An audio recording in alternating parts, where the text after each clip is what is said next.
24 Februari tahun 2020. Mualim mengunjungi rumah duka, yaitu rumah almarhum Tunku Sulaiman Hasan ataupun Abu, salah seorang tentera Tripoli Libya, sahabat daripada Mualim. Alhamdulillah ni bak auronyo Mualim ka kunjungi malam malamnya. Tamlaki Allah beluah kubu almarhum Tunku Abu ataupun Tunku Sulaiman Hasan. Terima kasih rakan-rakan lun.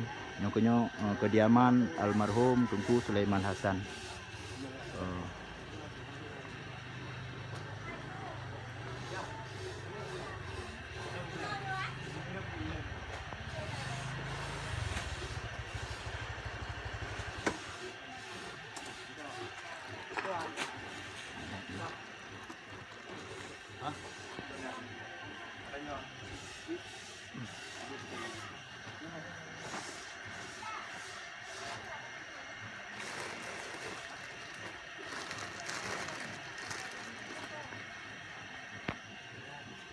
Malam lah no? Kita video dulu.